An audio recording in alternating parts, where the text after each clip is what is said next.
What is up, guys? Welcome to the Global Esports Game 2021 Singapore. This is the open qualifiers for the region of America. And of course, happy Halloween to all of those watching. My name is Husky, and alongside me is Otomo. First of all, you look absolutely great as a vampire. Thank you. How are you feeling today? Well, I haven't had my cup of blood yet, so not there yet, but I'm feeling pretty good. We saw yesterday it was the South America region. We had Cuba, Paraguay, and Brazil play against each other. Cuba couldn't make it to the top two, so they're eliminated. Now Paraguay and Brazil have to compete in the best of three. The winner gets to represent the South American region. So a lot is at stake in this upcoming match. Yeah, and of course, you might not have your chalice of blood yet, but these two teams are definitely out there for some. And this is the chance for them to qualify for the main event, which will be happening from 17 to 19 December in Sentosa World Resort in Singapore. And of course, this whole GEG is kind of a flagship initiative by the Global Esports Federation. There's a lot more than just gaming. And in fact, consider it as the Olympic for Dota 2. There's Dota 2 Open, Dota 2 Women, PES 2021, and Street Fighter 5. So a lot of game titles are included in this particular event as well. And other than Singapore, they also laid out the roadmap for the next 2 years. We'll be in Turkey for 2022, and we'll be in Saudi Arabia for 2023. A lot to look forward to. Yeah, and as you were saying, it's going to be in Sentosa Resort. There's going to be a convention of it, so there's going to be art, anime, food, and so many other things as well. We have had two representatives already: Mongolia for Southeast Asia, as well as Great Britain for Europe. So now we're just waiting for our last two representatives. It's kind of interesting to see how the regional thing, the way that it's a country by country. Like we know Brazil has professional players from different teams band together to represent the country. Yeah, and I think that was the same for Mongolia as well. They were basically represented by Lugan, so they kind of steamrolled through their own region. Brazil looking to be kind of the favorites to win this best of three. But you were here yesterday with Leonard going through all of the games. Kind of give us some insight into what can we expect between Brazil and Paraguay. Well, the thing is, Brazil, they have two players from TI who were on SG Sports, as well as two people from Hokari, RDO, as well as Analog. And it's like they're just a cut above everyone else. They play this very aggressive style, and their drafting is also unique as well. They picked the Legion Commander carry in one of their games, and they also picked a Timbersaw and a Magnus, and they put the Timbersaw as the carry role and Magnus in the off lane, just because they knew that it was going to be Timbersaw against two melee strength heroes, and he just crushed the game on that one. So far, Brazil has not really sweated in any game. They just look so strong. Paraguay, they were better than Cuba. They looked very strong that series, but against Brazil, there's an obvious skill gap. I think Paraguay will have to focus a lot on the laning stage if they want to have a chance at this series. Yeah, and even yesterday, the very last best of two between these two teams, Brazil kind of won it in a very convincing manner. So, if there's one thing that Paraguay can kind of adjust coming into this grand finals, what can they work on? What can they put a band-aid on and be like, yeah, might have a better chance against Brazil. I think both games that they drafted kind of weak lanes, especially their position 4. In game 2, it was a Nyx Assassin, who in the lane stage, it just doesn't give you that much. He has, later on, he's much more useful, and he provides all that information with his invisibility, all that multiple two-man stuns. That's great, but in the beginning of the game, the laning stage, it's very hard for him to do anything. So if they can work on their laning a lot, that's something that might help them. That might be their only real key to victory here. Yeah, and of course, this qualifiers happen, just as we have the new minor patch drop, right? Kind of the post TI patch. Marcy not really a factor in captain's mode, but we are looking at some changes to those items and heroes. Obviously, the more popular one, such as the Magnus, the Elder Titan, the Lina, they all got a bit of a hit in terms of numbers. Items such as the bottle also got nerfed as well. 30 seconds lesser on rune storing. But how big does this patch kind of affect the meta? Are we, expecting to see any changes, any drastic changes in terms of drafting, or do you think that these heroes are still super strong in their respective roles? I think for now the teams aren't going to experiment too hard because we're still in the post TI patch basically. Like everyone's still in that meta. Whereas yesterday it was all Tiny, it was all Lina mid. Ember Spirit was also very popular in TI. He's also very popular right now. So I don't think the teams have really been like, oh yeah, that's we're gonna go the carry Drow Ranger, even though she got big buff, or Keeper of the Light. These heroes got big buff, but they haven't been picked yet. So teams are still not experimenting just yet. It's still very early, of course. Yeah, and we'll see what these teams bring out for the grand finals. Of course, one best of three separates one of these teams from Singapore by the end of the year. Let's jump into the draft for game number 1, Brazil against Paraguay. We first of all, I just want to say we see a Techies ban. I don't remember Techies getting a number increment in any of the skills, but is there a specific reason why Brazil bans out the Techies? Is it because they play a fast game and they don't want that delay coming out from Paraguay? Oh, they've been playing their games ultra aggressive. Like they would dive tier 2 towers while tier 1's still up. So they really like to get as many kills as they can. And it works out for them. I just think that perhaps that Brazil knows that the only way they can really be beaten is through cheese. And what is more cheesier than Techies? What is a hero that is more like gimmicky than Techies, where you walk around and you just get die to explosions. So I think that's why they're banning the Techies, because they just don't want to deal with that. Yeah, and you did mention, right, Brazil did run this Timbersaw lane, and we see the Timbersaw getting first pick, but that's kind of after Paraguay showed their Tide Hunter. So are we looking at a possible one Timbersaw again just because Brazil have done it yesterday, or this Timbersaw is kind of a flex for Brazil? Definitely flex. Well, the only reason they picked Timbersaw in the previous game was because they knew that their off lane was going to be up against. The enemy off lane is going to be 2 melee heroes. It was 2 melee strength heroes. It was, I believe, Tide Hunter and something like a Dawnbreaker, something like that. So it's 2 strength melee heroes. Timbersaw is great against them. So they pick it this game. So they're telling Paraguay, if you pick 2 melee heroes in one lane, I'm going to put Timbersaw there. Yeah, so hopefully Paraguay is going to be ready for this, right? They we're the one who are on the receiving end. Brazil with the Snapfire pick, and of course we look at the bans. There's not too much difference. Obviously for Brazil side, they had the Techies ban. They took out the Viper. That kind of set up for this Timbersaw pick. No, the Io Monkey King, very standard heroes that have been eliminated. But Paraguay right now, if you see the Timbersaw Snapfire, what is going to be on their mind? Surely the Dawnbreaker won't be the choice if they want to go for a post for this Tidehunter. But what are the replacements that Paraguay can go for? I mean, we talked about this hero before, and I mentioned, and I'm going to say it again. I think Silencer is good against both these heroes. Snapfire, in general, you can stop her Mortimer's kisses, and yet you can't really trade against her in the early game, but you still you can at least harass Timbersaw with Glaives of Wisdom, doing that pure damage. Timbersaw loves spamming his spells, so guess what? Arcane Curse loves him too. So that's a hero that you could consider. Nyx Assassin's actually also solid against both of these heroes. You can walk into a Mortimer's Kiss. You can just mana burn the Timbersaw during the laning stage. So what are they going to go with? They go with the Tusk. I find this very interesting that they're going with the Tusk. There is a lot of physical damage combination between the Tidehunter and the Tusk. There's the Gush slow as well as the slow from the tag team as well. But now Timbersaw can just lane against these two and he won't really care. I find this very interesting by Paraguay and kind of too risky. Yeah, and that is in the event that Brazil flexes Timbersaw in that post one, right? When Paraguay, Lina ban comes out, one of the most sought after mid laner, and Brazil with the Invoker ban. So far we look at Brazil's ban list. Yeah, they finally take out the Silencer, one of the heroes that can stop this whole freight train. But Paraguay, Morphling being banned out. This Tuska, we haven't seen this particular hero in any of the games, but what does this Tuska provide for a team? And for one thing, he might be able to solidify your other lanes. Like they might be saying, all right, so maybe Tidehunter can solo a lane, which is one of the things that Tidehunter is the best at. You get a couple points in Kraken, a couple Anchor Smash, you can jungle. You don't even have to stay in the lane, and you'll be fine. You can say, all right, Tusk, I need you to rotate mid. I need you to rotate to the safe lane and just snowball kill someone there. I like that idea by Paraguay. I just wish that it wasn't Tusk. I wish it was someone else. Still, if they could have taken I feel like they could have taken the Silencer 5 and now taken the Tusk. But Silencer's now being banned, and that just kind of limits their aggression. They need a strong laning support that can deal with the Timbersaw, and there's really no one better than the Silencer. Well, at least we know that the Timbersaw isn't going to be in that post one because the Faceless Void now picked up by Brazil. Yeah, sure, there's a lot of physical damage, but Faceless Void, he just time walks it away, so shrugs off whatever damage that Paraguay throws at him. We already kind of see Brazil. It feels like they're ticking a lot of those boxes, right? You have the Chronosphere, you have the Mortimer's Kisses. That's a combo.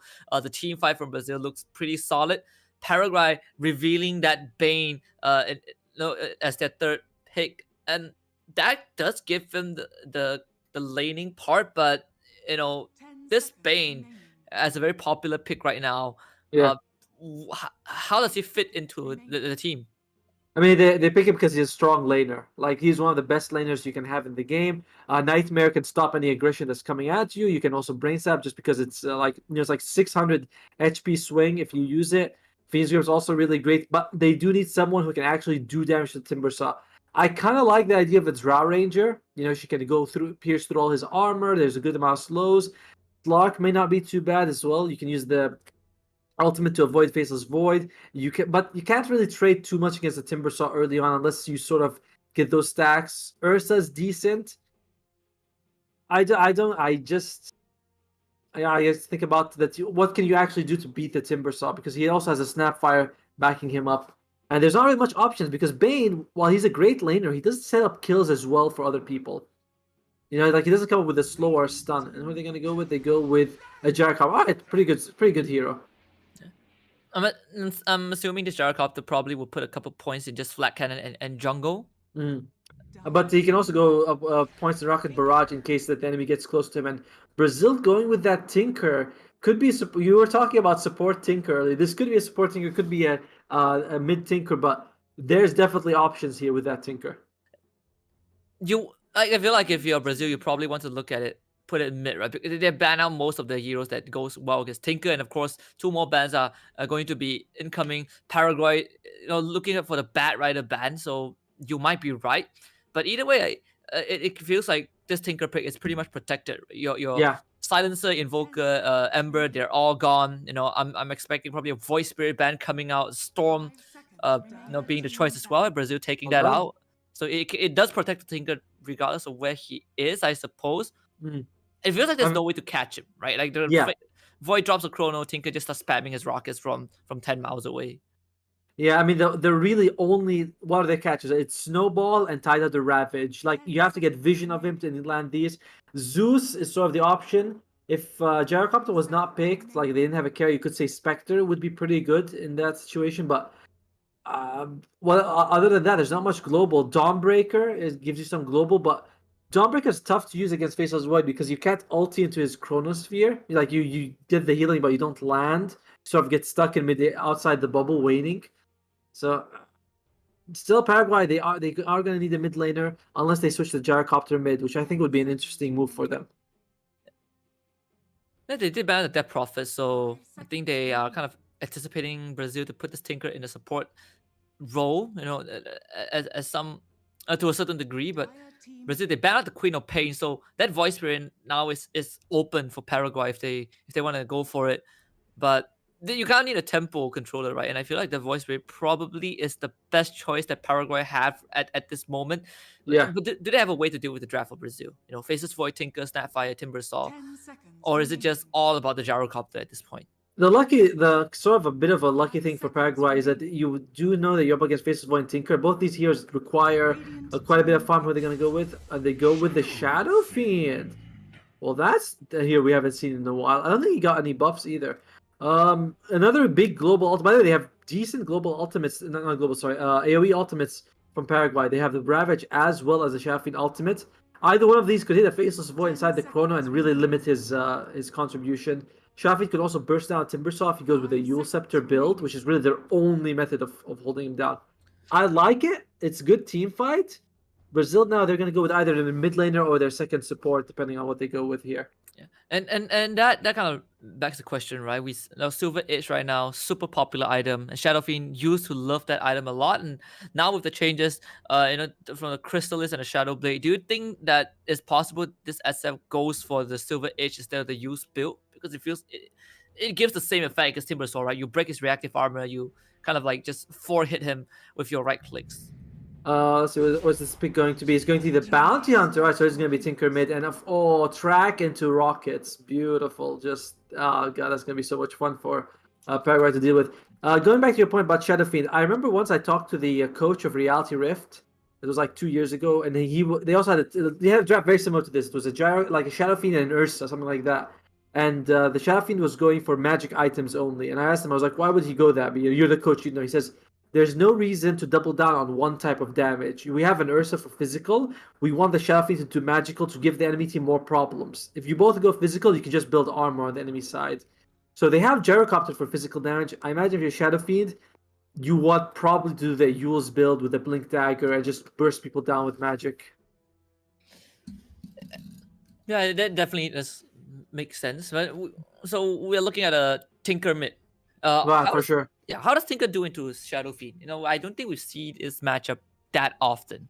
Yeah, both heroes seem like they're not really picked as much as they used to be. By the way, it's going to be the position 4 snapper, position 5 bounty hunter. I think that both of them just kind of it's a farming trade, unless one of them walks too close to the other.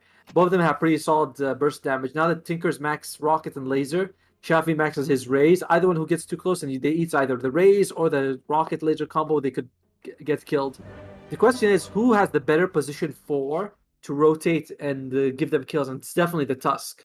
Tusk is just better at it than the Snapfire by quite a bit. Yeah, that's also the hero that I'm looking at least for the side of Paraguay. With his Tusk, I envision him just leaving this TIE Hunter at level 3 once he gets like 2 points in Kraken, or like level 4 and starts moving around the map, right?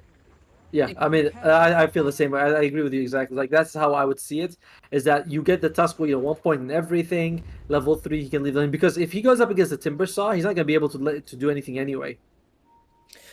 Yeah, and I kind of imagine that you leave the Tusk.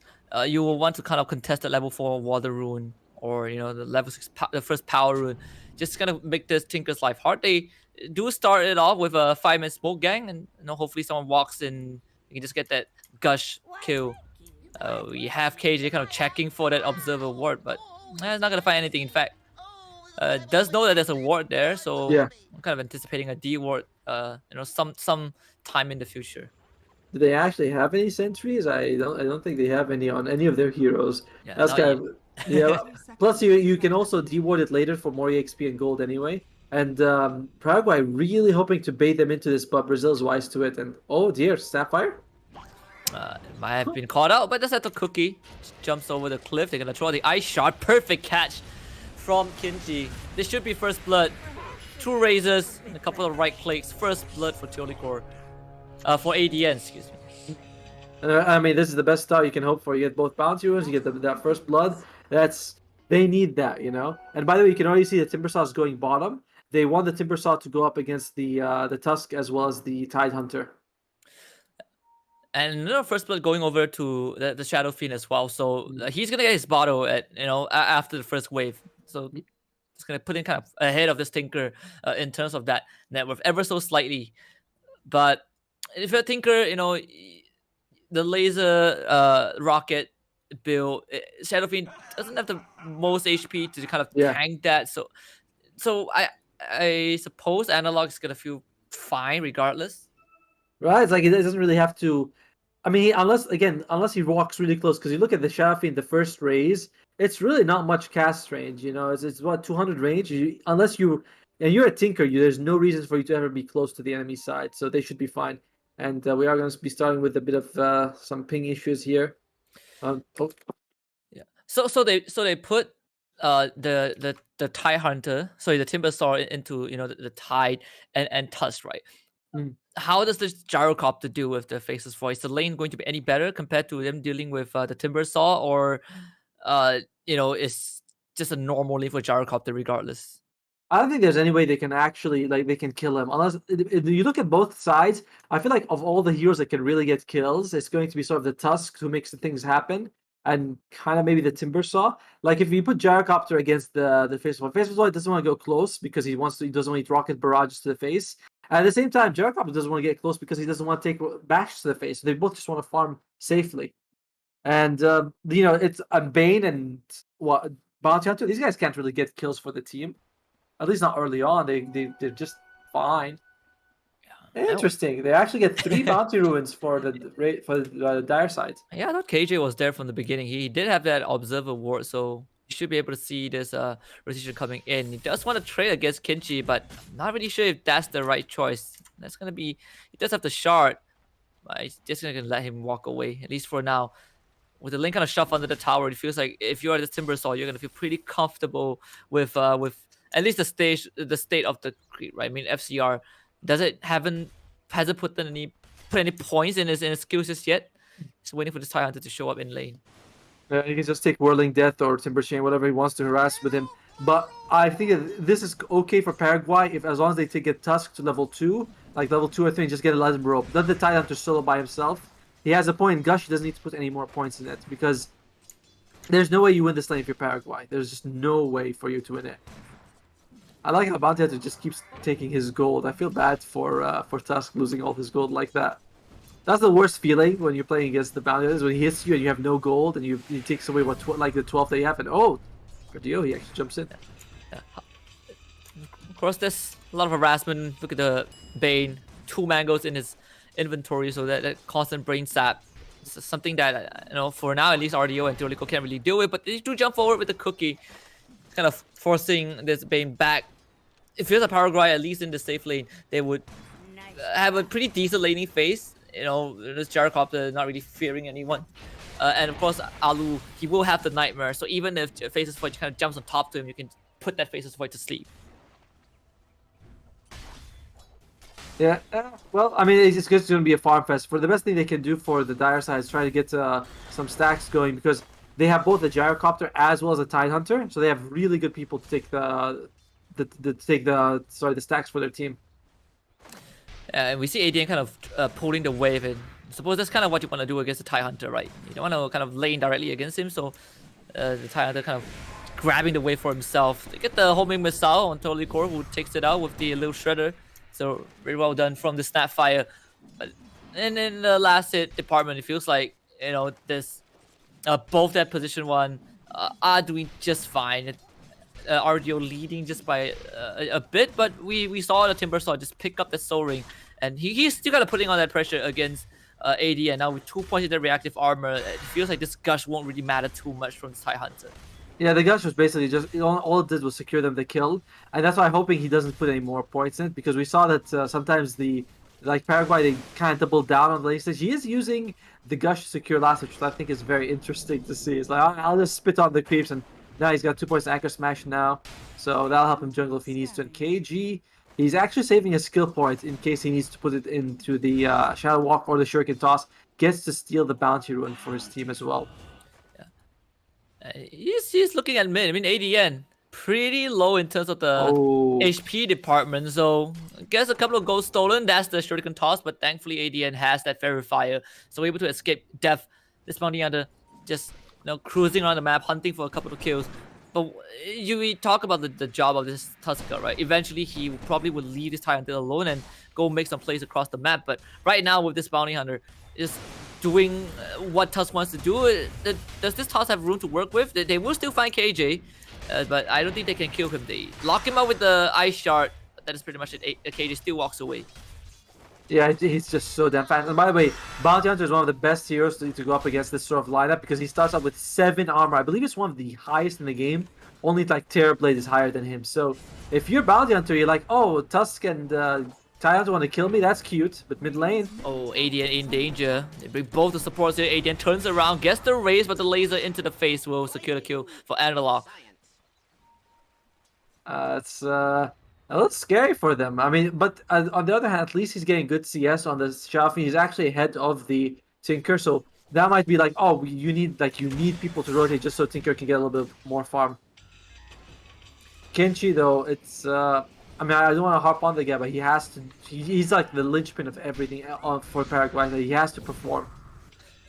But it's not like this Tinker is doing too bad, right? He's still kind of the same in terms of last hits. Obviously, he got a couple after the Shadow Fiend went down, but what is the objective of these two teams? We look at the team composition. It feels like Paraguay needs to really get that lead to get themselves going.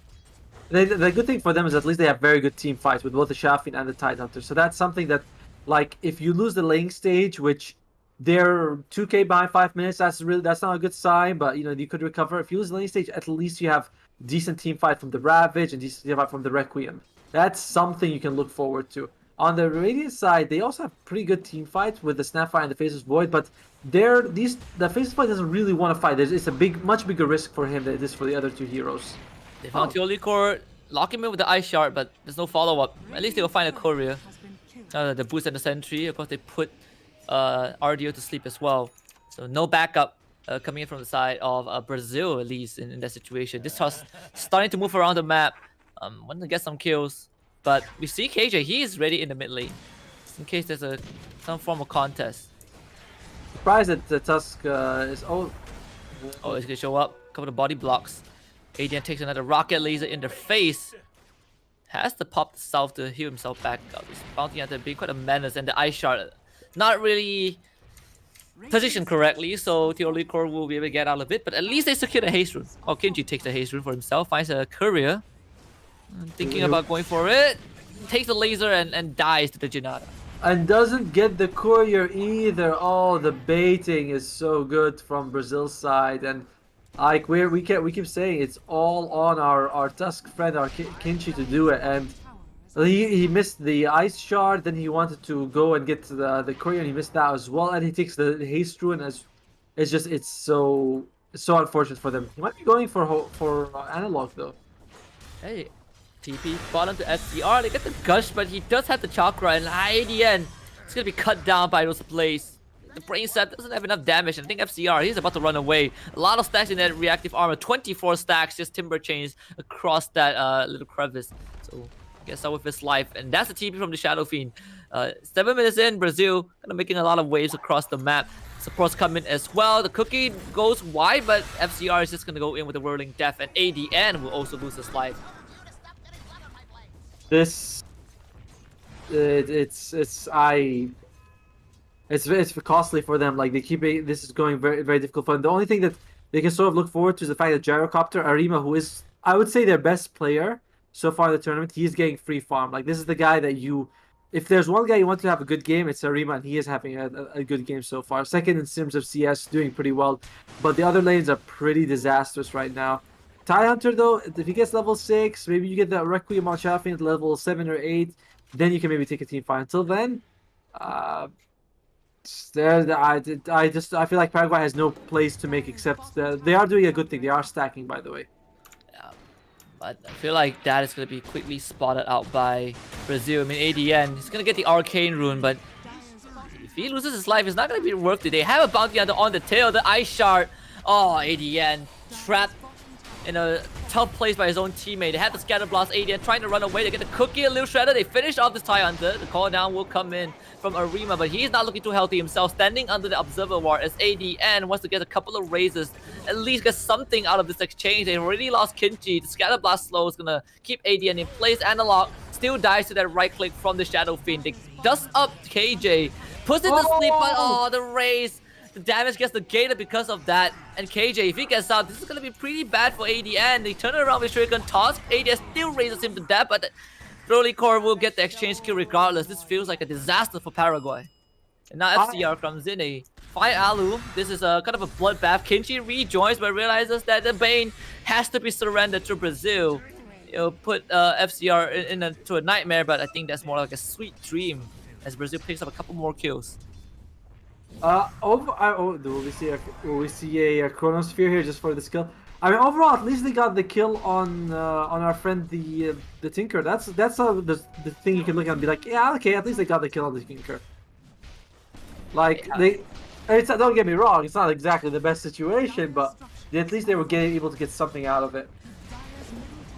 And Brazil now amping up the tempo, pushing that mid tier 1. Of course, Alu able to devour the Observer Ward finally, but both the supports from the side of Paraguay not level 6 just yet. You look at the Snapfire, one of his kisses is ready, and Tinker has a Blink Dagger under 10 minutes. FCR has his hood, now going straight onto Alu, who had overstepped his boundaries. That tier 1 does not belong to him anymore. The Brain Side will not keep him alive. FCR getting a killing spree. It feels like the invade of the jungle will now commence for Brazil. By the way, I love what the Snapfire did. He actually used one of his Mortimer's kisses to get on the cliff just so he can get vision and see if there's a ward there or not. And there is. Like, he doesn't have to expand anything to get that vision. It's very impressive how he was able to do that. Like, it's small play. This is why he's a player at TI, you know? Yeah.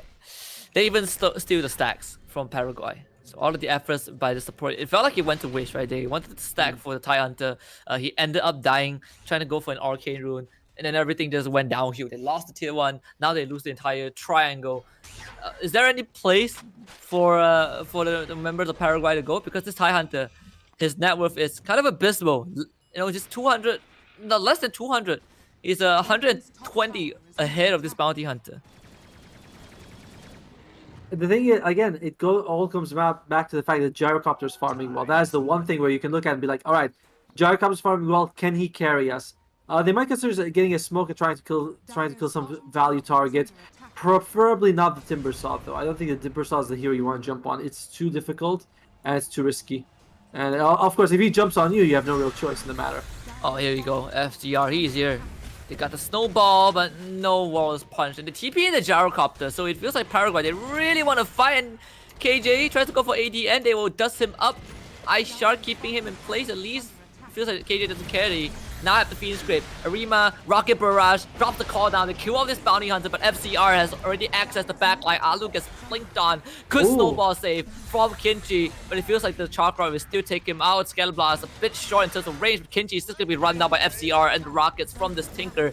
So both supports from the side of Paraguay, they go down. Arima still want to make a difference, but he's kind of low on resources, and I'm not sure if FCR is afraid of him. ADN pops the Ravage. They come in with the raise. They need a bit more damage, but FCR once more getting away with the help of the Cookie. And Paraguay not able to get this Timbersaw. Brazil get away with murder. I mean, if he could have, I think the raises could have been timed a little bit better. He might have been able to get with a medium raise, then get him with a long range raise. But The Ravage came out at an awkward time. He's got 2 points in Gush as well, which is not really helping him because I don't think he's actually going to be able to use Gush. And a big problem is that the Tusk is not level 6 yet, by the way. When you have Snapfire is level 6, Smiler is level 7.5. And do they have? Is Baby able to do anything?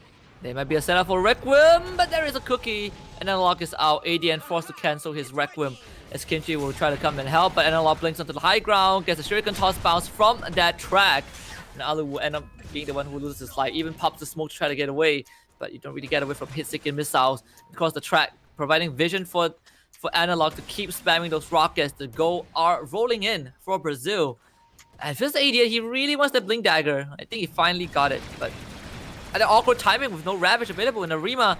Oh, he's just alone in the triangle. They do have vision of KJ. They gush him out. They finally take him down. Snowball comes in from Kinchi. Was able to trap Triolicor in place, but he's not the one who was trapped. It was Kinchi who trapped himself in the very end. Analog on a killing spree and ADN now with that Requiem, but it doesn't matter. They trap him in a Chrono Bubble and they beat him to death. RDO also goes on a killing spree as Paraguay falls apart. 8k goalie for Brazil. And they might find more. ADN is in a very dangerous place. He must blink to safety. And yeah, that should get him to a safe spot. Bounty is such a good hero for Brazil in this game. Like, besides the fact that he fits their style of getting kills so often, like he's providing so much vision for the Tinker with that rocket spam, and they're trying to buy they're trying to get ways to get away with it. They have the Shadow Fiend, he's got the Yule Scepter, you have tied onto it with Kraken Shell, but it's not really enough. It's just not enough to keep them alive. And we saw Brazil, they are the ones stacking in the Dire jungle. Of course, they're like, your jungle is ours now. RDO having a great time, but now it feels like Paraguay only have one more chance, right? Half the smoke, they only revealed the Blink Dagger, so I'm not really sure if Paraguay can do much, but it feels like if this fight doesn't go their way, the game might be over at this point. They do have all their ultimates. Smoke breaks on Kinchi. I mean, do they know though? I mean, Kinchi, he's gonna get tracked. So now they know where he is. In fact, I feel like him following his team is a good indicator of where Paraguay is going. While Teorico just run into a gush. 4 members of Paraguay on his tail, but it's a pretty fast Snapfire. They have to run into the trees to kill him, but they kill him nonetheless as KJ shows up. Alu here is too far in front. He puts KJ to sleep. Is looking for the Fiend Scream, but he really can't find it now. Blink Ravage. They have to follow up though, because Analog is so far in the back. Alu turns around with the Brain Sap, but ends up dying to FCR regardless. Now they drop the call down as ADN hasn't even gotten his record of any, even for one time in this game, and he goes down, so no Requiem for the side of Paraguay. Kinchi also loses his life as Arima, he's gonna TP out of this. So 2 members survive from Paraguay, but they only find 1 Snapfire. Yeah, perfect bait by Snapfire, trying to getting them as deep into their own side of the map as they could. And then you can see all of them just sort of teleport in. Remember, this was without a Chronosphere, this was without Snapfire Kisses. This is just the 10k net worth advantage, showing how much it matters this game. And they have like 30% more experience on the Brazil side as well. They're ahead by like 9 levels overall. Yeah, it's just getting harassed out of the lane. They're gonna blink in with the gush. Now with the Warlord's Punch, send this Tinker into the air. They will be able to kill him. Finally, take away that streak from this Tinker. They still have Fiend's Grip, by the way, if they can find someone.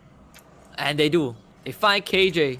They need a bit more damage. One missile kind of ready. Alu is going to be gone on AD and blinks in, gets the gush, and they should be able to finish off this Bounty Hunter with the dust. Kind of prevent him from getting away. They put FCR to sleep. Don't really want to deal with it. Requiem now getting deployed onto Teorico, who doesn't have the cookie, so they will try to chase him down as FCR desperately tries to provide backup, but they're really stalling this Timbersaw. Now they turn on him with the tag team. He has the chakra, but the damage from the side of Paraguay still not enough to finish off FCR. ADM blinks forward, but into RDO, who drops a 5-man chrono, and now they send the chakra in. They finish off ADN. Kinchi goes down. The rocket flies in, taking out Alu. Everyone from the side of Brazil getting a kill for themselves, as it's gonna be this Arima falling asleep, wakes up to 3 angry members of Brazil who will pout onto him. It should be a dead gyrocopter. They did the defense matrix on RDO, who will now dive to tier 2 Shuriken from 10 miles away to finish him off, and of course Brazil gets the team wipe onto Paraguay. It looked so good for a second. It looked like it was gonna go all for Paraguay's side, and then that beautiful 5-man chrono. How often do we ever see 5-man chronos? It never happens, and here it comes, 5-man chrono, and all he had was a Timbersaw with him, and they were able to just clean house. And RDO, I mean, he's got Midas, he's got Maelstrom, and that's like all the damage he really needs right now. It's a wealthy guy. He's got money, you know, he's got money. All the farming items in the world. And a bounty hunter helping And a him bounty out. hunter, yeah. But I think that fight, if you're Paraguay, it's not the worst thing in the world, because if you look at before the there you go, they catch the bounty hunter and he's just gonna go away. If you, ADN blinks in. They were trying to find him, but do they have the dust? I don't think they do. RDO. Oh, they kill off the gyrocopter in the top lane as KJ casually just deworks that observer. They still roll in on top of Analog, and now they pop the Ravage. Analog is most likely gonna go down. A couple of raises on top of Theolicor should do the trick. They use him into the air just for safety measures. Double kill for ADN and Fiend Script onto KJ. Paraguay finding 3 kills in their own triangle. So not too bad. I mean, ADN is the one who claims all of the kills. and this is what I mean, obviously you didn't really want the Titan to be the one to get all the kills, but at least you can see, like, alright, Paraguay, they know that they have damage. It's just, it might be because Brazil is sort of taking these risky things where they send people to kill the gyrocopter and send 3 people to the enemy triangle, but either way, it's working out for them. ADN, he's got the Yules. Will be able to make it on time. FCR still chasing for him, and support has to come in fast. There is a snowball, but unfortunately the chakra is sufficient. Now FCR in a very bad spot. They should be able to beat him to death. The ice shot will prevent any sort of jukes, but it's taking a while. No, they're actually giving the kill to the gyro, which is crazy. They're like, no, I like how they're like, nobody kill me, because you can see Tyler has the anchor switch. She's like, no, I'll save it. Like, that's the best person to get a kill. You can look at the net worth. Like, Jacob is the only one really keeping up. A bounty hunter is going to be overtaking the enemy mid. That's Tinker's going to go for the Agam Scepter. Once he gets that, that's a huge amount of damage he's going to be able to put out in fights. But they are catching him, which I'm kind of surprised by. No, at least for Arima, he is going to get into the Dragonlance pretty soon. Now, one of his kisses just to finish off Alu if they can, and they will. I mean, Analog just blinking in another potential D-ward. And they found Arima as well. Cookie on top of RDO, who time walks forward. They want to beat Arima to death, and I don't think backups will come in time. There's the call down, but that is pretty much it. Get the stun with the homing missile, but the damage is not sufficient for Paraguay. But again, you're losing Arima in this fight. It's they're gonna snowball. This could be risky. Oh, the Force Staff from KJ saving Theolicor, and now it's Kinji, which are in a bad spot. Does turn into a pig with the pig pole. So, guess out with his life. I think Analog, he just pinged that bottom lane. They want to go for more. Chrono available if they need to use it, but I feel like they don't. ADN dying once more to this Tinker. Time dilation is so good against. Oh dear, is he gonna be okay? I think he's gonna be okay with the Tusk.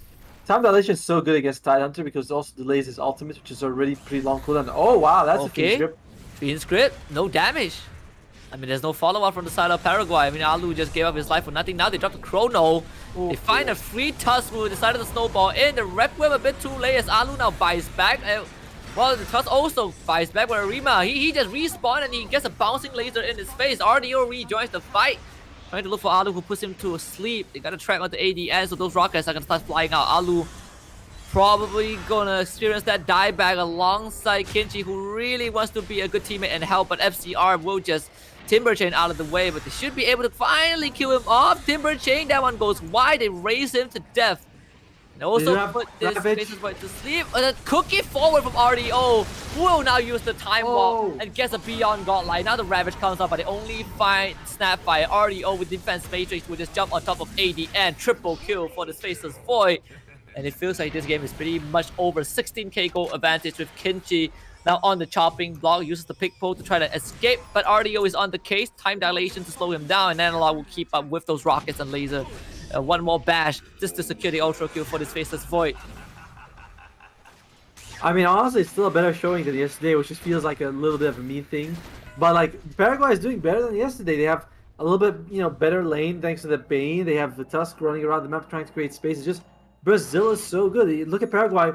I mean, I don't know exactly all their players, but I know one of their players like rank 600 and the other one's like rank 1200. Which is pretty good. Like, this is better than 99% of people watching. But it's not top 20, it's not top 40, it's not TI level. And that's really the only thing, because Paraguay overall they're still taking fights kind of decently despite their massive disadvantage.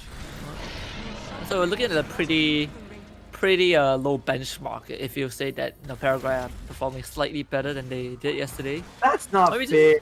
That's not Brazil fair. just outclassing them, right? To be very Yeah. fair. They find the Gyrocopter once more. Dota is one of those games where if one team is a little bit better than the other one, the weaker team looks really bad because you get so many pickoffs on them. You win team fights against them. It just being a bit better is a big difference in Dota. Oh, and ADN gets forced that by KJ onto the high ground into the hands of Analog. I mean, FCR claims it, but realistically speaking, is there a recovery chance for Paraguay? Because I'm looking at a win probability, and Dota Plus says there's a 2%. So where's that 2% gonna come from Paraguay? I think it comes from like an absolutely amazingly perfect combo. Like it has to be. The Ravage has to like 5-man, then you snowball into like a clump of them, followed by Sharafin's Requiem. In all probabilities, it's not really gonna happen. Like Paraguay can't even get the Requiem off. So I remember, I'm not sure if it was Poglet or Danok who said this, but at some point in the game when you have such a big disadvantage, the only possible way to win the game is if the enemy starts diving your fountain. Yes. Do you think that's the case for this game? And unfortunately, they don't really have a way to get them into your fountain. Like they don't have a Magnus or a Pudge to get them into your fountain. They kind of could get the Tusk and give him an Aghanim Scepter. He can kick people in. I think that's really your only way to do it. Just get the Tusk to do that for you. I think Brazil have to willingly dive the fountain, and then they get a 3-man chrono. Finding both supports and the Gyrocopter with the laser bouncing around. And of course, it's a slaughter fest for Brazil. And Paraguay, they tap out in game 1. A pretty brutal defeat. Yeah, the Ravage just as parting gift. Brazil taking game 1 in a insanely convincing fashion against Paraguay. I think it was very obvious that Paraguay's heart wasn't into it by the end, because when they were doing that chrono, Thailand actually had Ravage and he didn't use it, even though there was like no beekeeper or anything. He's like, they're caught, it's their fault. Why should I Ravage to save them?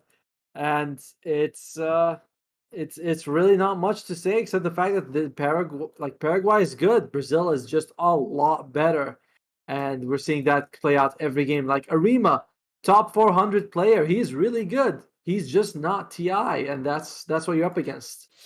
Yeah, and that's like it's a very thin line, but it makes so much difference, right? You look at Analog, that guy has 10,000 games on this account, top 22. In RDO, 9,700 games. So yeah, that's a lot to go through. Analog himself has more games, well, almost as much games as two of the Thai and the Tusk combined. So that really says a lot. But I know this is a stretch, but is there any hope for Paraguay in game 2? Obviously we're hoping for full series because this is the only series we have today, and Brazil, they're one step away from Singapore. But is this something that Paraguay can do? I mean, I was able to. Then when the game started, when they smoked up to go to mid lane, it's obvious that they know Brazil used to do this move because they watched the replay yesterday. Brazil was doing that move every game, so they're studying a lot. So they might have a different tactic in game 2 that might give them a victory. They might be like, all right, game 1, let's try this tactic. If it works, we'll stick to it. If it doesn't, we'll go somewhere else. I think that it has to be something try to win the lanes. Just something stronger. Maybe ban the Timbersaw. Timbersaw has killed them twice so far. So maybe ban the Timbersaw. Go for as hard as you can with lanes and the loft stunts. And that's all I can really suggest. Well, hopefully Paraguay can put out a better showing in game 2. We would take a short break, but also when we go to the break, we are going to leave you a message from the Global Esports Federation about gaming and health. So do enjoy that as we'll be back for game number 2. This time, it will be different. This time, I'll say yes to everything.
Welcome back to the Global Esports game brought to you by the Global Esports Federation, where we are going to be doing South America today between Paraguay and Brazil in a best of 3 match. Brazil already took the game once. Paraguay only has to win the next 2 games if they have any chance, if they want to make it to Singapore. I'm Atomo, and joining me is Husky. Husky, how are you feeling tonight? How's Halloween treating you? To be very frank, I have not celebrated Halloween before. but I would say my day has been great. I had some great food. Today was my first time trying compote. Okay. Yeah, I strawberry milk compote, so I enjoyed it really much. Today was also one of the few days I had to microwave my food, and I fell in love with this Korean spicy noodle lately, and I think the Korean shop is very kind. They're very attentive to our orders, because whenever I order that specific dish, and they would always warn me that it's really spicy, which is something that I already know from the start. So it's been a great day. And you like when it's very spicy, right? Yes, I like some spicy food, and of course that translates into Dota as well. I like some spicy Dota. Well, I mean, it doesn't get any spicier than Brazil versus Paraguay. You know, like this is where there's all this action coming out here, all the spiciness. There's a Snapfire. I think she's a spicy kind of hero. Yeah, that's. Do you think that she's spicy? What do you think about her? Snapfire, I like her. Oh, yeah. I do miss playing Snapfire. Snapfire is one of those heroes that I always look at her, and I think to myself, this is a pretty good hero. Does a lot of things in game, but I just don't end up picking her. I like Snapfire, but I could also pick Crystal Maiden for the 300th time and play that, right? Yes. Or Lion. We have to play Crystal Maiden before she gets nerfed again. Is there anything left for her to nerf? I mean, I feel like the girl's got nothing. You know, she's got bad spells, bad movement speed, bad everything. Movement speed. They always attack the movement speed. You know, so I think that's gonna continue to be a case. I think who else has slower movement speed than Crystal Maiden? I don't think Broodmother is actually the slowest hero, but you never think about because she has all the webs. But she actually starts with 275 movement speed, so she's actually the slowest hero in the game. Slower than Crystal Maiden, which is shocking. Well, slower than the Wolves of Icewreck, apparently. Because those guys are real swift. Yes, I don't remember her voice lines. By the way, we are going to be wanting to talk about this Paraguay versus Brazil matches, that we do switch servers in between matches. So I believe in the first match, the server favored Brazil. So game 2, it will hopefully I think it favors Paraguay, which does make a difference. We saw Cuba actually perform quite a bit better against Brazil in game 2 because they had that server advantage. So, you know, here's hoping. Yeah, here's hoping. We saw Paraguay. They kind of have an answer. At least they have an idea of how to deal with Brazil, right? Obviously, the lane ended up kind of how we predicted it to be. You see this Timbersaw laning against a TIE Hunter and just demolishing the lane once, at like under 10 minutes. And of course, mid didn't really go well. The only glimmer of hope is that Gyrocopter, who ended up not being able to deliver just because of the overwhelming force from the side of Brazil. So let's hope that game 2 will be a bit different. As we head into the draft between Brazil and Paraguay. And Brazil one game away from Singapore at the end of the year, and Paraguay, they need this game to even stay alive in this best of 3. Brazil opening up with their infamous techies ban, deciding that we do not want shenanigans. We don't like shenanigans, and we don't want to deal with them. Paraguay actually banning the Timbersaw, hero that we've seen Brazil beat them with like multiple times. So they're like, all right, we realize that you guys are pretty good with the Timbersaw. You know, they're not bad. We're just gonna ban it out. And Brazil starting off with the Weaver. Flex pick the hero, but we saw them mostly played as a carry, I believe. Yeah, but do you think that Weaver is better as a carry or as a 4 right now? Because we saw like 4 Weaver, Vessel into Axe, kind of a huge nuisance to supports with the Bucks. But which role would you want to put the Weaver in? Does he feel like a better 4 just because they're better post ones? I think he's a better as a 4 actually, because Grimstork. This is another hero that Paraguay picked this. But going back to your point before I like him more as a 4 just because I like my carries to be a little tanky.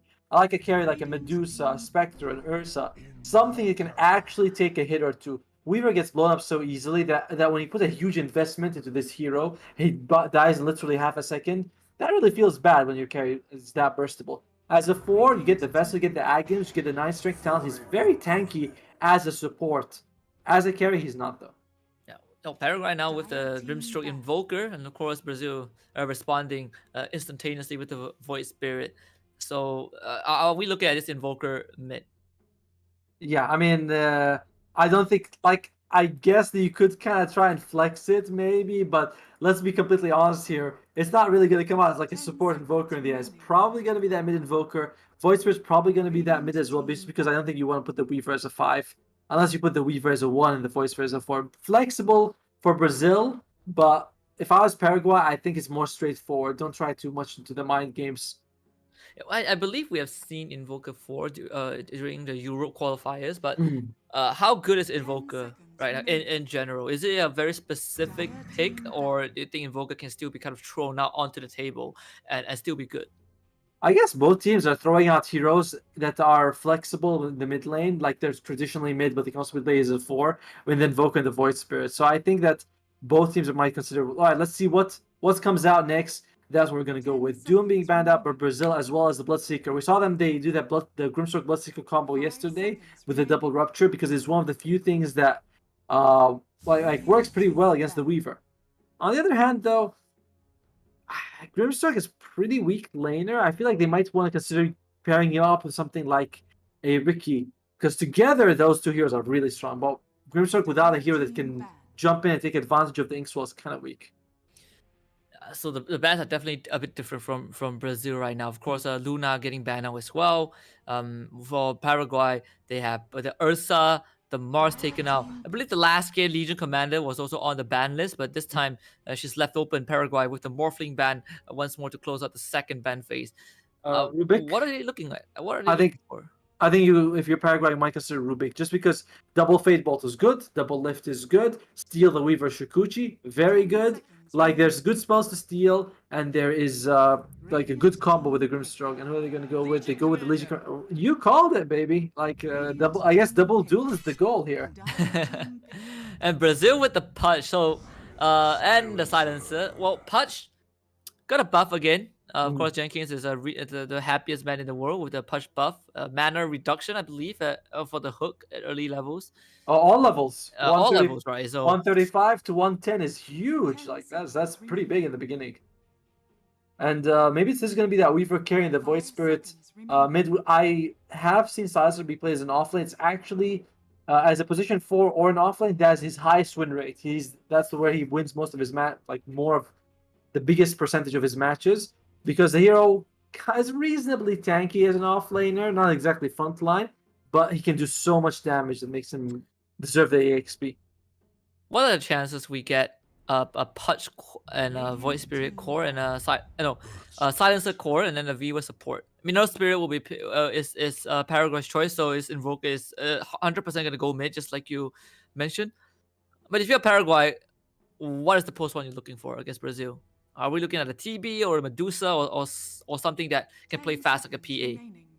I still think Slark is pretty good, honestly, as a carry for Paraguay, because there's so many things you can dispel. The Pudge Dismember, the Silencer, all of his spells, even like don't worry too much about the Weaver and the Void Spirit. I don't think you want to go Terrorblade, just because if you get Last Word, Global Silence, Bit, there's so many things that can kill you. I'd like Legion Commanders, though, as a counter to that, she does have a good save. So, but then it's only if there's no Global Silence, right? I mean, yeah. Global Silence affects her as well, but Slark might be able to just brush it off. I think Slark is a hero you want to go with. Ricky is also relatively solid, because I think the combo with the Grimstroke could win you the lane. Yeah, and let's see what Brazil, they're taking a bit more time to think of the bans. Finally taking this, putting a bit more thought into it. Of course, we're looking for position 1. Naga Siren is the first one on the list to be banned out by Brazil. Pretty good. She builds Manta. She has the... Oh, Slark comes out as a ban. Okay, I was a bit surprised by that, but Slark is pretty good against the Legion Commander. And I imagine the Earth Spirit, because Earth Spirit, doing that takes like quarter second to get that roll going, and Slark can land that leap because it's a stationary target. He can land it for. And same thing with the Legion Commander. He just trades so well against her. 10 seconds remaining. I mean, without Slark, guess Ursa's pretty solid. I kind of like Faceless Void and Ricky Maru. These are all heroes I think are pretty decent for Paraguay. I like it Paraguay's draft. I don't think Brazil is like predictable. They'll do whatever they want. You know, they're crazy players over there. Yeah, I mean, they obviously have shown that they are a cut above Paraguay, and at least in in this qualifier. So yeah, just let them have some fun. CK getting banned out. It feels like Brazil, they just don't want to deal with all these massive illusion heroes, which they Yeah. realistically don't have a way to handle. At least for how the draft has been so far. But the big question is who is gonna fill up that last role for Brazil. There has to be someone who lanes pretty well against Legion Command and Earth Spirits. Like that's the thing they're looking for. I kind of feel like Draw Ranger may not be so bad for Brazil. Remember, we are also considering that maybe the Weaver is a carry.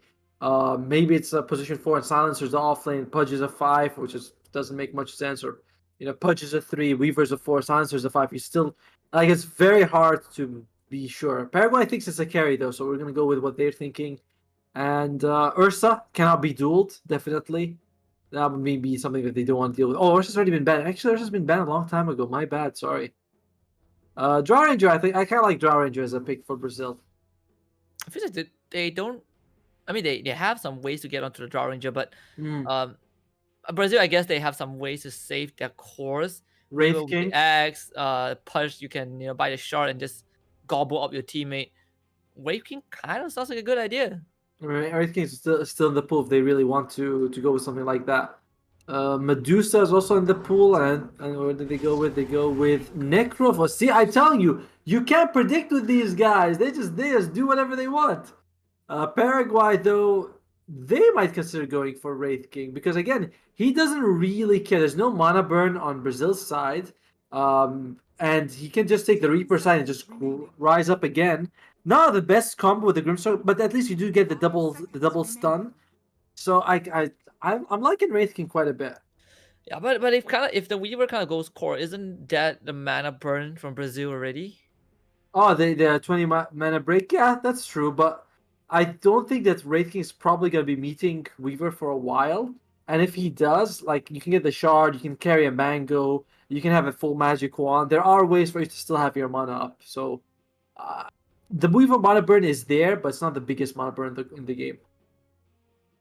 I believe, by the way, it comes out like level 15, so it comes out pretty late in the. Yeah. Like it's like pretty close to the shard timing, so it's not gonna be too big of a deal for most late Wraith Kings. How does the anti-mage sound? Okay, we get an Underlord. So it's a carry LC. One? It is a carry. Yeah, this is the carry LC. We actually saw Brazil do this before, where they went with the carry LC. They won with it, but okay. So we get a offlane silencer.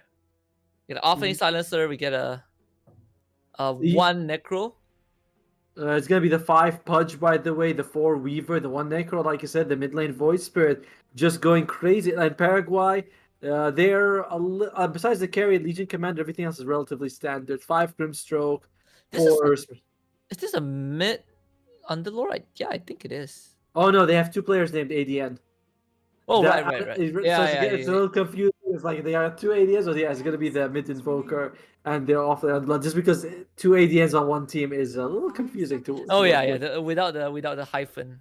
Yeah, this one's the offlane. There we go. Yeah, now we feel a lot better. This makes more sense to us. Overall, though, there are what are the combos with the Grimstroke? What is it? Double Cold Snap, double Duel. And that's kind of it, right? Like, what else is there? There's no other single target abilities on any of the heroes. Am I wrong? I think that's only the Cold Snap. Cold Snap and Duel. Well, Phantom's Embrace from the Grimstroke himself. That's a little bit awkward. One nice thing, though, is that Grimstroke is pretty good against Necrophos. We use the Ghost Shroud, you throw the Phantom's Embrace. It's pretty annoying for him to deal with. I feel like it's a coin toss in terms of drafts. It's very...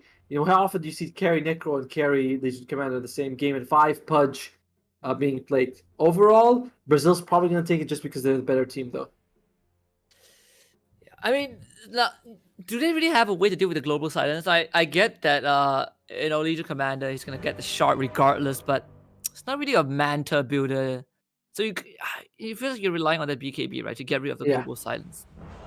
Feels like there's Well, a lot of value from this silencer himself. I mean, this is the standard thing about silencer is that the global silence is such a leave me alone button. You know, it's like, hey, I have global silence. You better move away, or I'll make things difficult for you. And that's how the hero functions. But it could go well for them. You know, you never really know. Brazil, this Necrophos pick is awkward, and if they played badly, I think that can be punished. I think it's like you can't punish the Necrophos. You have pretty good heroes on Paraguay for that.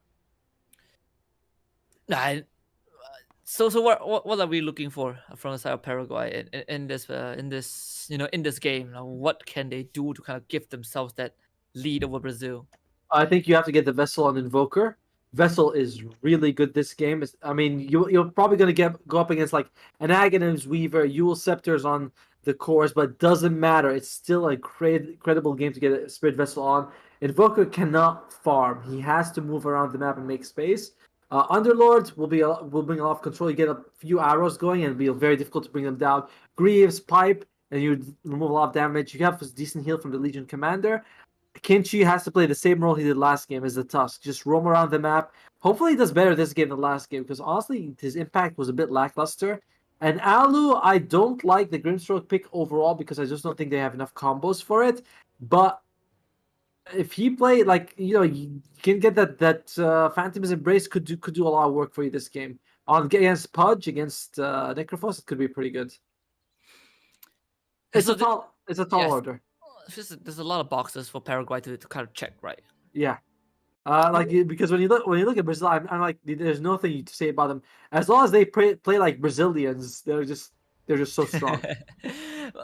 No, now I look at the side of both teams. It feels like we are looking at a lot of damage over time from both. Like, what do you do as a Necro one? Do you go for the Radiance? Okay, RDO has the Veils queued up, which kind of makes sense, right? There's a crap ton of magic damage from the side of Brazil. There's also allows the Silencer to go straight for the ATOS, which he has queued up.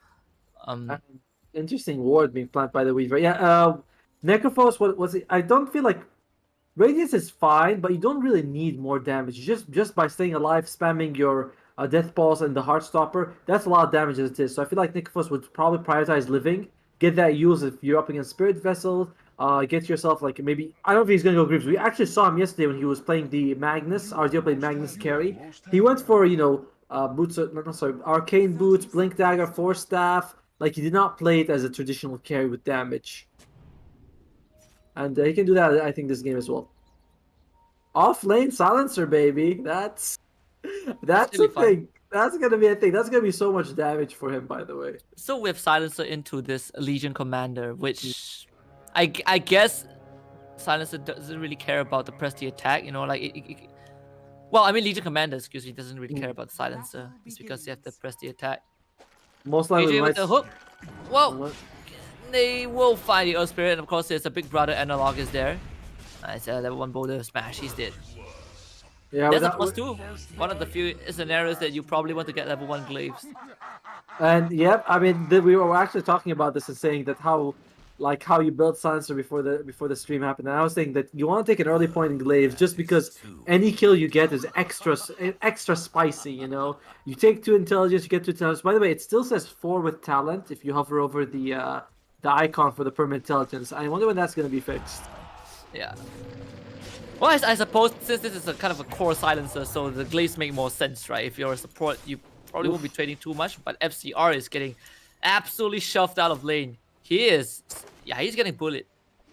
This Arima's angry. He's like, you did so well against me the last few games. Now it's time to get taste of your medicine. And Silencer will need a few levels before he's that good of a laner, actually. Grimstroke, by the way, the Inkswell, good spell to have level 1, but if it doesn't get you a kill, it's a 30-second cooldown spell. That is a lot to wait for. Yeah, well, I guess for KJ, ever since they make the hook kind of a Mirana arrow that insta kills creeps, you can always kind of secure the rage creep in that sense. And of course, one of the few heroes that has the highest 70 base damage at level 1, so that is insane.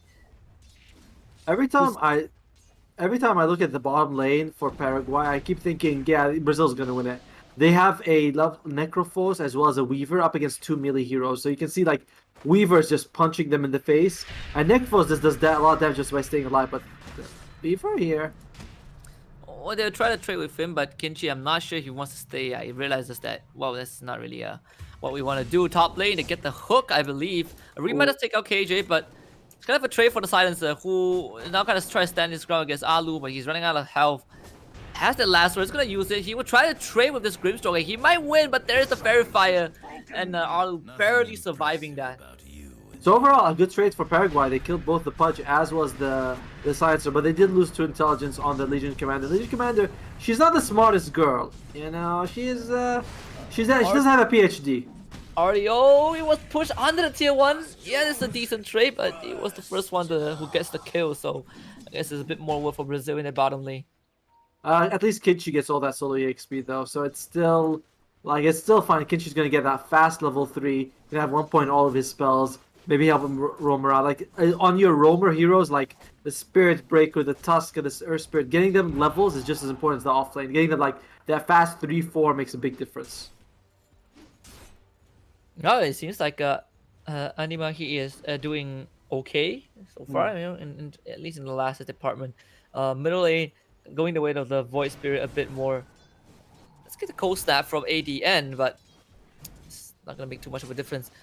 This Underlord, he's gonna reach a point where he just constantly de-pushes wave. You know, you can't really run into him. Yeah. Is that kind of the time of Paraguay? Well, we have Anima running at KJ, try to beat this Pudge down, but Pudge, he's a tanky boy.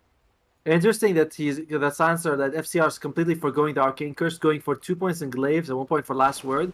And I swear, it's like we talk about all this before the stream happens, but me and you were saying like, man, Last Word's not that good generally to spam. But if you max out Glaives and you steal 6, like, you know, you create a 6 intelligence deficit every time you hit, that's a big deal. And I feel like every time I look at ADN as the offlane ADN, he's always like pushing the lane way too much. He can just go jungle once he's level 3, and that might be a bit better for him overall. It feels like he doesn't really have a place in this lane, right? You know, 20 last hits for the Necrophos, 8 denies. You compare that to the Underlord, he's 6-1 in terms of last hits and denies. So not the best numbers. Alu getting gone on, but they do have the Inkswell again. KJ gets the hook off of the Inkswell. This does detonate.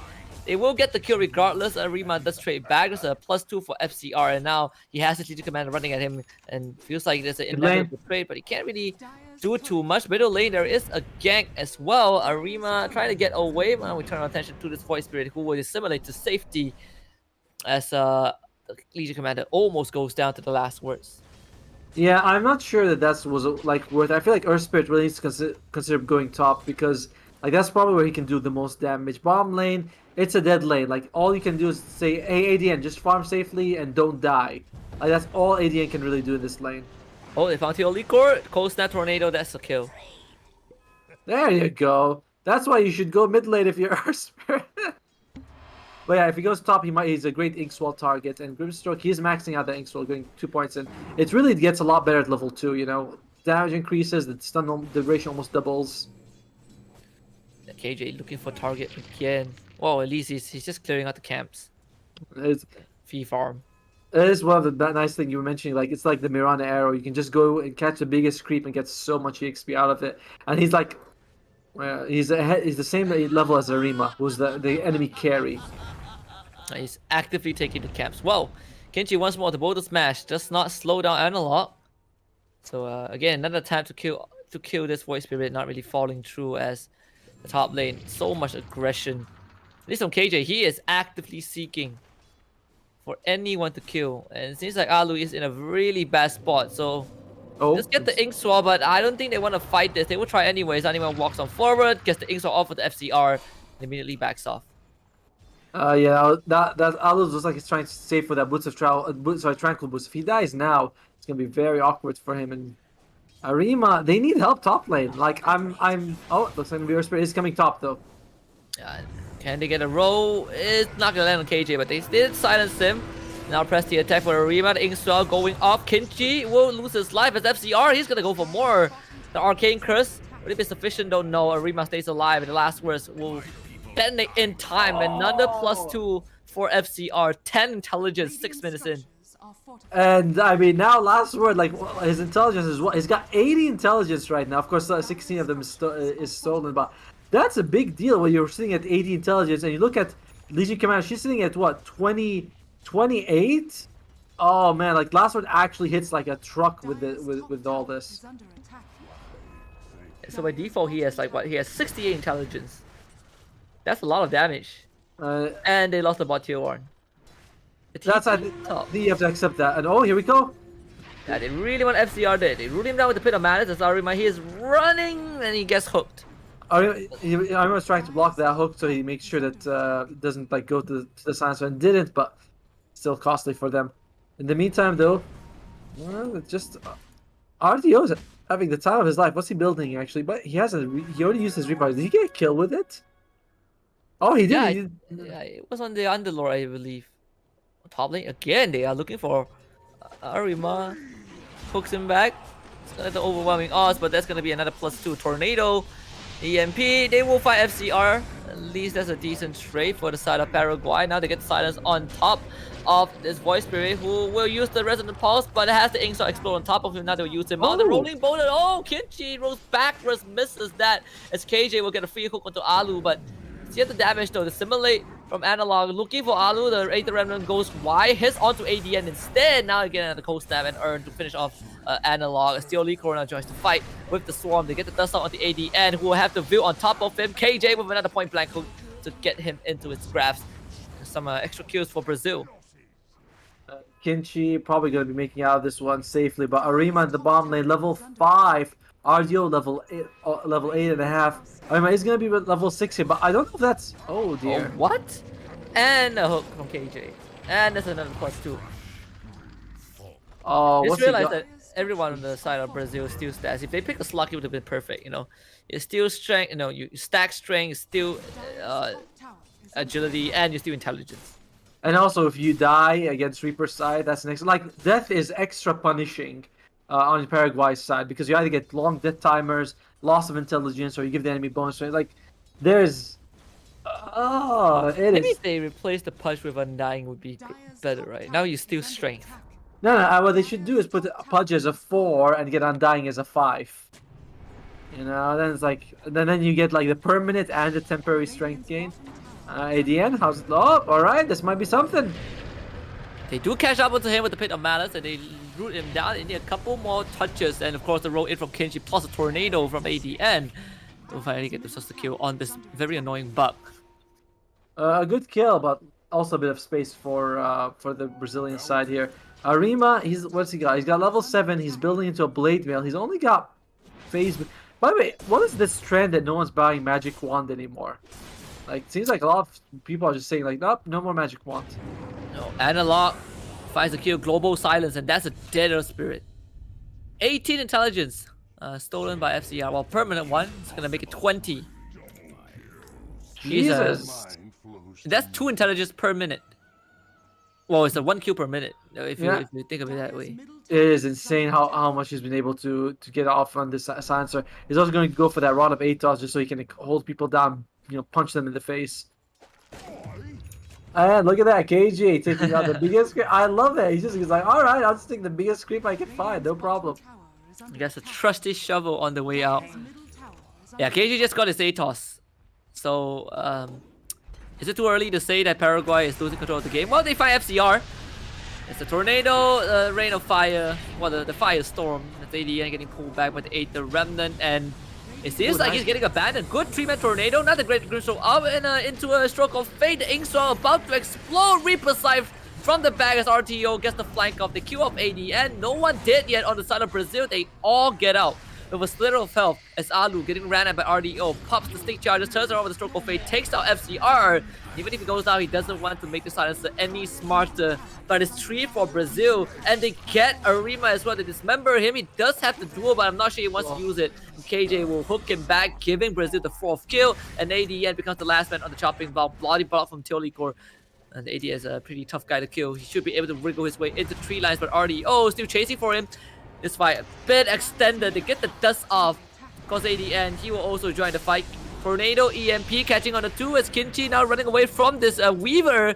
They do burn amount of RDO who will use the 6 charges to regain their resources as Theoly Core about to dive to tier 3 for the kill. Realizes he can't get it, time lapses away. Kinchi dying to the bugs, finally takes it out. And this fight seems like it's still continuing as Arima, the duo, runs into the Remnant. Now he gets the Ink Swell as to allow him to close the gap against RDO, who yields himself into the air. And it feels like Paraguay finally decides to not take this fight unless they find a target and analog. He wants more of this, and it's gonna be Alu dead again. These guys are fighting behind tier 2s.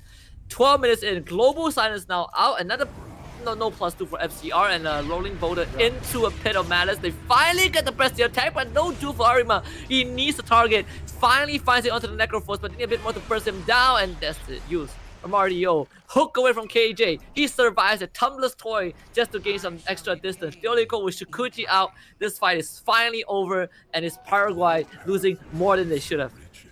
I mean, I don't know. They got like 2 kills, I think, on Silencer at 2 different stages, the beginning and then just now. But in the meantime, they lost everyone else multiple times. The fight recap doesn't even show you how many people died in that fight.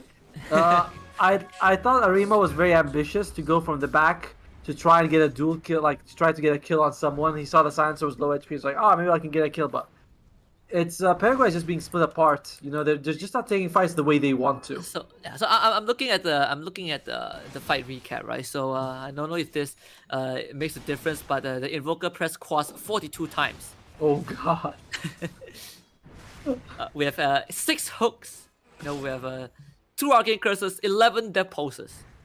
6. Feels like in a prolonged fight, it feels like Brazil is just way better, way stronger, right? Alien doesn't even care. He sees Analog and he just pops the hood and he just stands there. You know, just let him farm. This is something though. It looks like they might be at FCR. Oh, Reaper Sight. Oh, the Tornado. Yeah, they get the kill with the FCR again. But that's 3 kills for Brazil.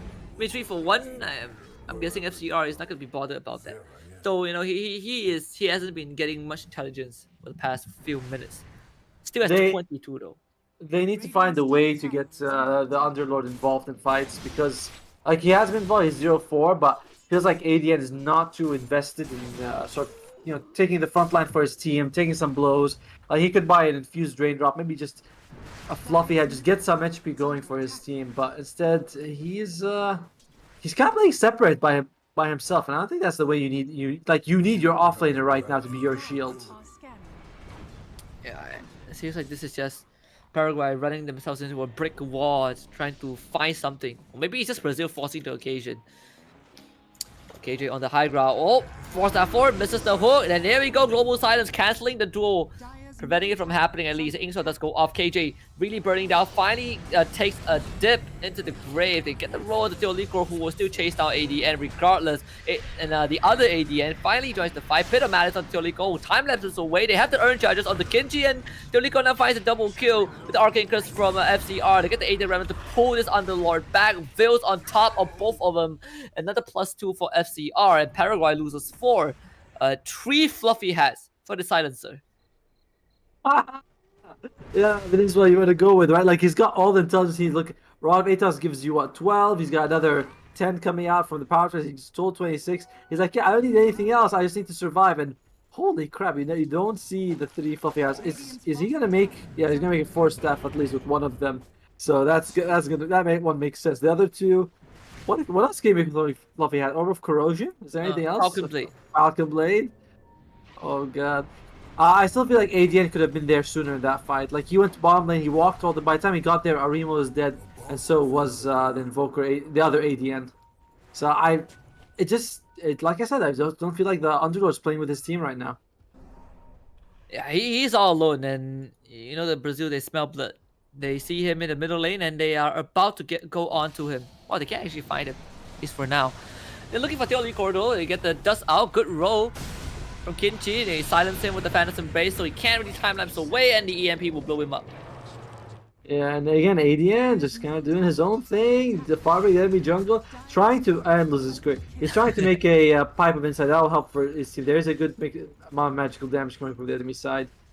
Especially if RDO... Oh, he did not go for the Radiance, instead going for the Kaya, Sanjin Kaya. How's the high ground defense looking for Paraguay? Can they, kind of draw the game out to buy time? For sure, because unfortunately they're not maxing Stroke of Fate, which is their best ability. They still have an Invoker with maxes with Tornado, Overwhelming Oz. They have decent abilities, and of course Underlord is fantastic for the base defender. The problem is that you're up against a Pudge, so if he hooks one of you, a lot of your base defense gets gets nullified.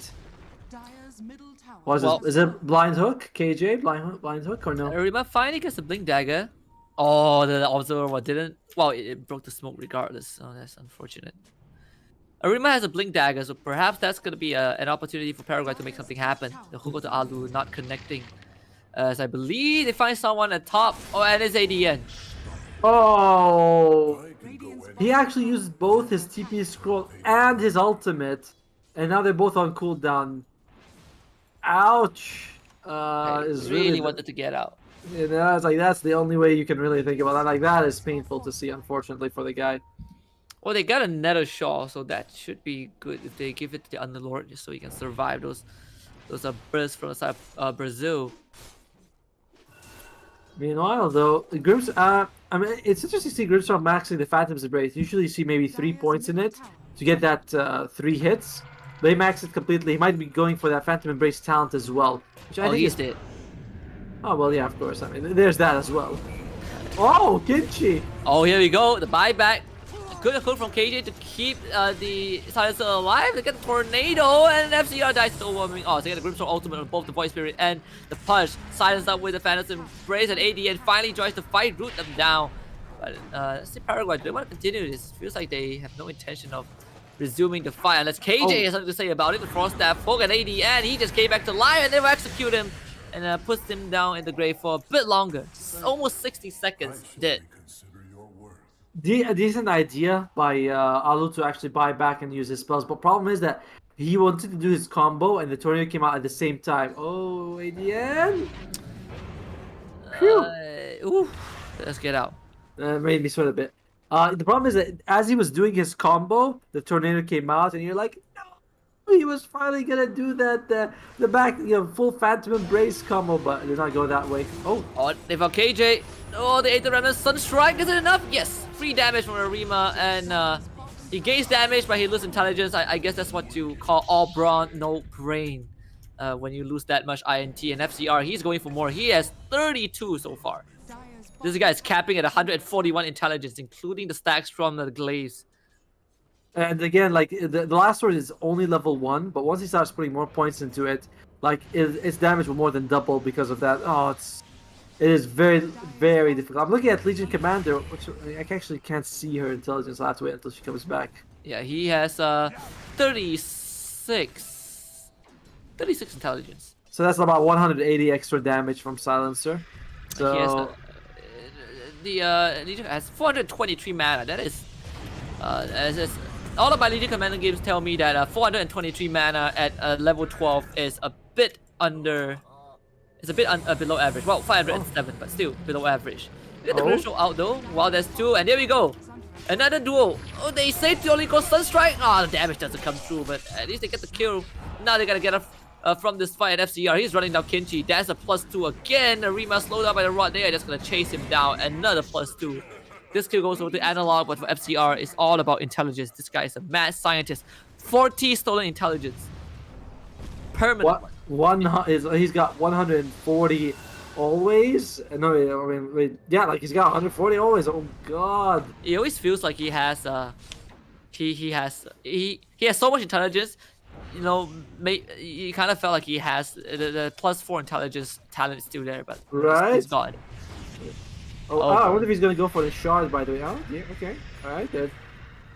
That's a bit of malice, and that's about it. I mean, you can see Brazil is slightly hesitant to go high ground, though. They don't want to go up there and lose because you are up against Firestorm, you are up against Tornado, you are up against Stroke of Fate, which is still level 1, though. No talents taking on the Grimstroke, by the way. Kind of interesting. Because the Phantom Embrace talent is actually pretty impressive. The DPS more than doubles your normal DPS. Is that better or the Inksaw cooldown? I like the Inksaw cooldown if you go for the shard. I don't think you're gonna get the shard this game. I don't think you can afford to sort of get the quote-unquote better talent that comes later in the game. You have to think the best talent right now. Gotta get damage, basically. There is a smoke from Paraguay, and not sure if they know that the Roshan is going on because the scan from Brazil's side is not going to connect. And Teolikor, yeah, he's going to be found out. Well, he sacrifices his life. The hook doesn't save him, but he gets himself Alu. Does get a Trade of supports and the agents. I think they will fight more. I mean, there's a silence on this on Analog, while Force Staff on top of Earth Spirit. He is dead. Reaper's Sight just to execute him, and they do pull back ADN. They have the vision as well to FCR. He's just running him down. And again, +4. And during that time, what's Underlord doing?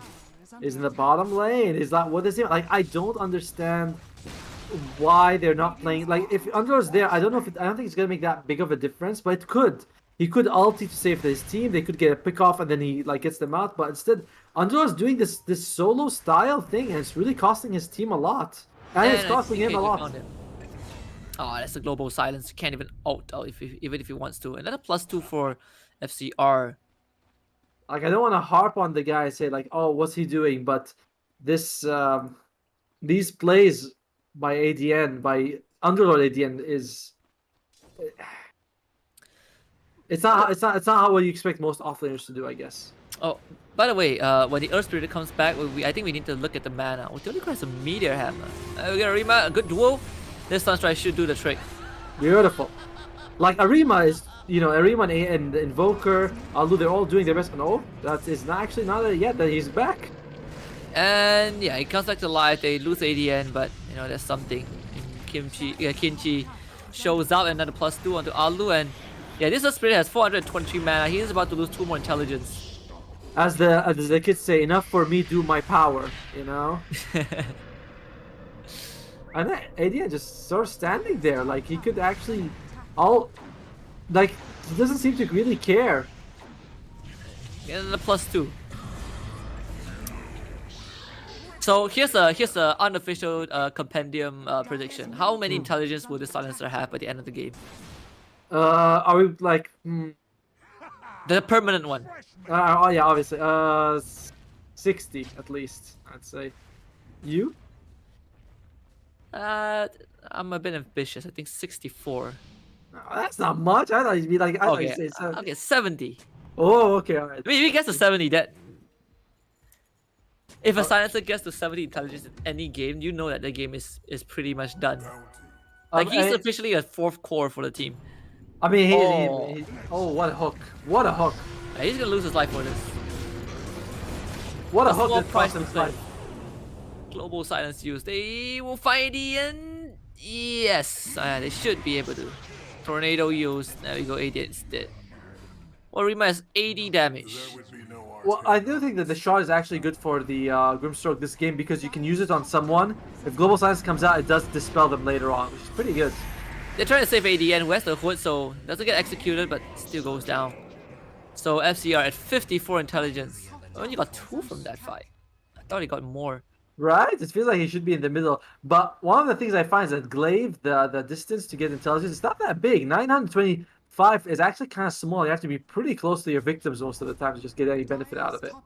Wait, so I just realized that Arima didn't go for the dual cast range talent. He went straight for the overwhelming odds hero damage. And without the radius, which I find a bit odd because generally, like, with the radius, it makes it much easier to hit everyone.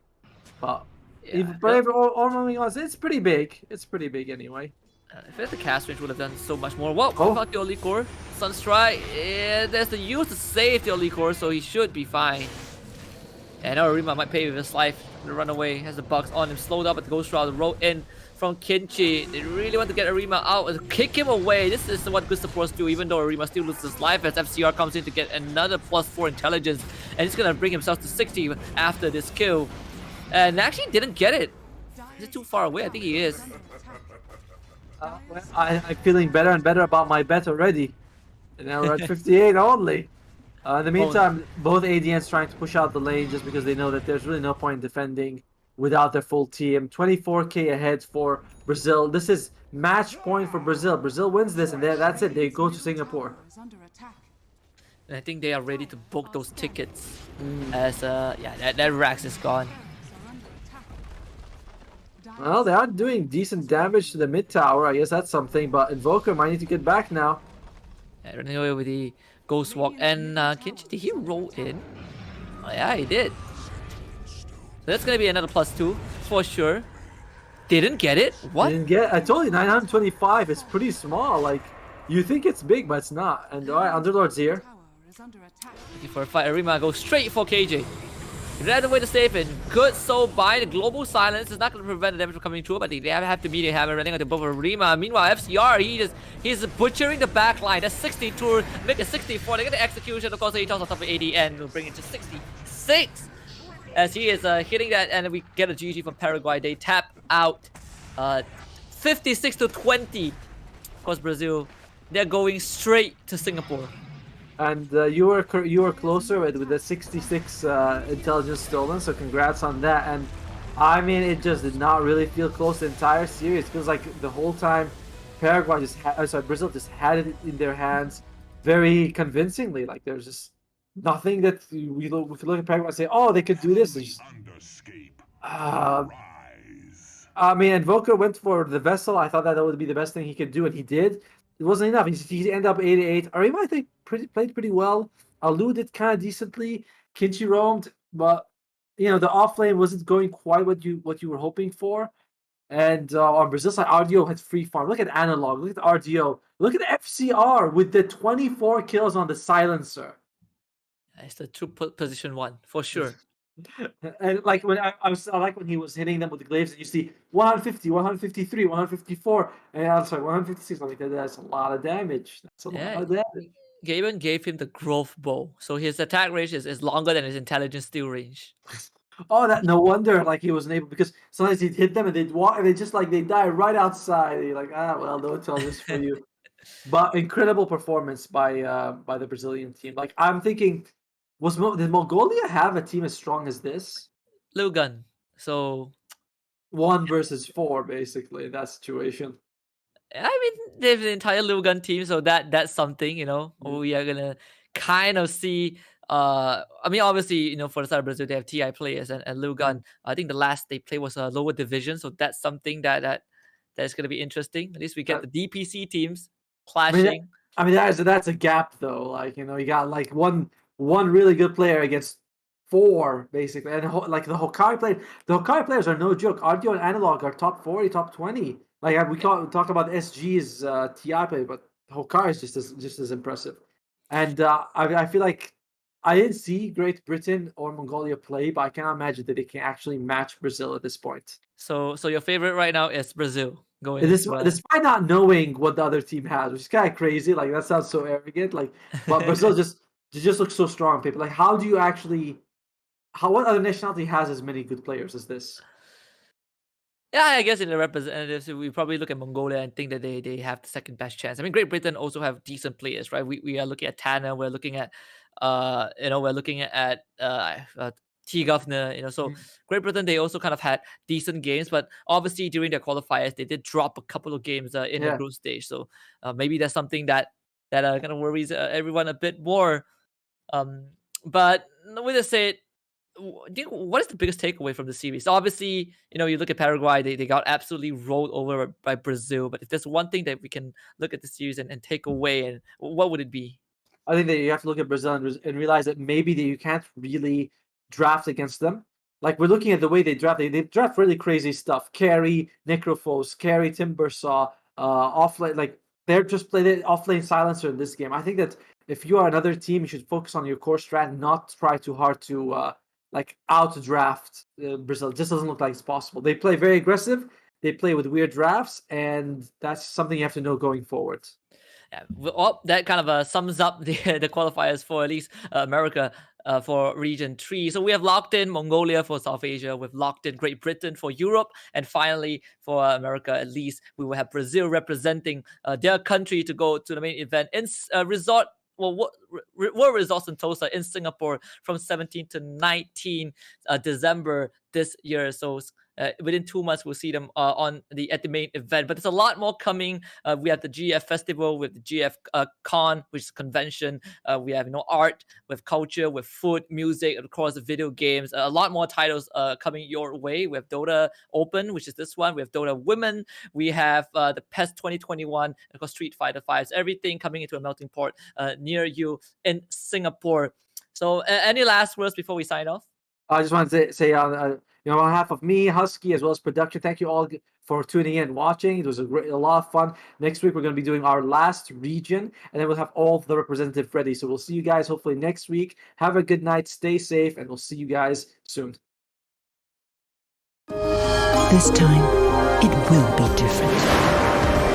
This time, I'll say yes to everything.